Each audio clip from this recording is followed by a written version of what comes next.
Good morning children. आज class 4 में हम आपको संगति का प्रभाव की स्टोरी पढ़ाए थे पहले भी। इस वीडियो में हम आपको वर्ड बाय वर्ड बताएंगे संगति का प्रभाव। प्रत्येक जीव पर संगति का प्रभाव अवश्य पड़ता है। आइए कैसे। ठीक है, बहुत समय पहले की बात है। किसी वन में एक आश्रम था। आश्रम के चारों और देवदार और बांस के लंबे लंबे वृक्ष थे। ठीक है, किसके? देवदार और बांस के। वेद मंत्रों का उच्चारण, यज्ञ की सुगंध उस आश्रम के वातावरण को पवित्र कर रहे थे। चारों तरफ हवन होता रहता था, सुगंध आती रहती थी। आश्रम के आचार्य वरद ऋषि ने अपने 2 शिष्यों को पास बुलाकर कहा कि बस यहाँ से कुछ दूर वासुकी का आश्रम है, तुम दोनों उसके पास जाओ और वहाँ से शेष शिक्षा वहीं प्राप्त करो।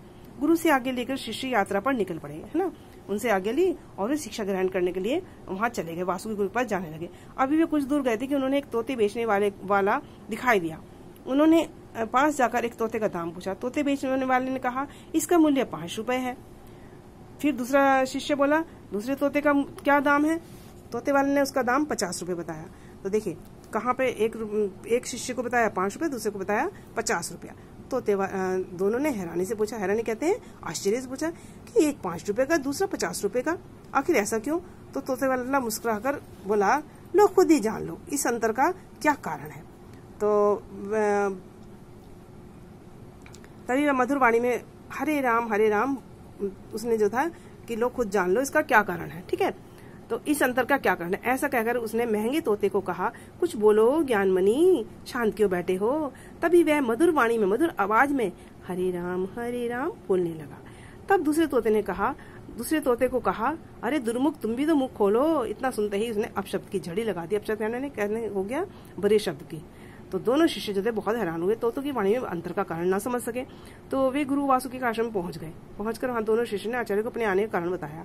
उन्होंने तोते वाली घटना को बताकर तोते की वाणी के अंतर की भेद जानने की इच्छा प्रकट करी कि आखिर दोनों में क्या अंतर है। गुरु जी बोले बस तुम बहुत थक गए हो, इसलिए भोजन करके विश्राम कर लो, है ना। गुरु जी के आश्रम में गए, उन्होंने कहा चलो तुम भोजन कर लो, विश्राम कर लो, आराम कर लो। प्रातःकाल इस विषय पर चर्चा करेंगे। प्रातःकाल आचार्य वर्ण ने सभी शिष्यों को, आगंतुकों शिष्यों को परिचय करवाया। जो भी उनके और शिष्य थे उनसे जो दोनों शिष्य आए थे, आगंतुक माने आने वाले, उनको अपनी परिचय करवाया और तोते वाली घटना सुनाई। सभी शिष्यों ने गुरु जी से आग्रह किया कि वे उन तोतों की वाणी में अंतर का कारण बताएं। अब सभी शिष्य के बारे में कहानी बता दी। अब बताओ दोनों में किसमें क्या अंतर था। तो प्राचार्य वासुकी ने शिष्यों से कहा ये दोनों तोते एक घोंसले में निवास करते हैं। एक दिन एक जंगली हाथी के वृक्ष हिलाने के कारण इनका घोंसला टूट गया। दोनों जमीन पर गिर पड़े। ठीक है, पंख न होने के कारण दोनों उड़ ना सके।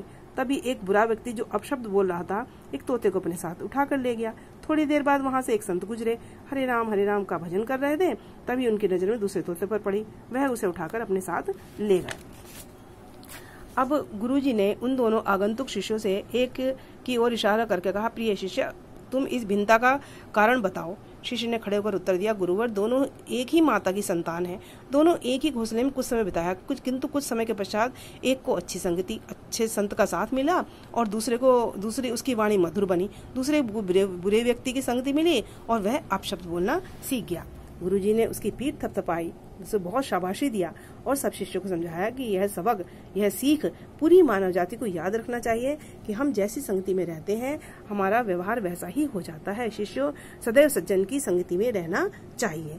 बच्चों ये कहानी आप पहले भी पढ़ चुके, इसलिए हम जल्दी जल्दी पढ़ा रहे हैं और जो नया चैप्टर पढ़ाएंगे वो धीरे धीरे पढ़ाएंगे, इसलिए आप कोई इस पे माइंड नहीं करेंगे। ठीक है, और इसका होमवर्क हम आपको अगली बार में देंगे। ठीक है, अब देखिए शब्दार्थ। शिक्षा माने ज्ञान, वाणी माने वचन, अपशब्द माने बुरे शब्द, आगंतुक माने आए हुए, इशारा माने संकेत, भिन्नता माने भेद, संगति माने साथ, सबक माने सीख। ठीक है, उसके बाद हम आपका होमवर्क अगली बार देंगे। इसको पहले आप बढ़िया से पढ़ेंगे,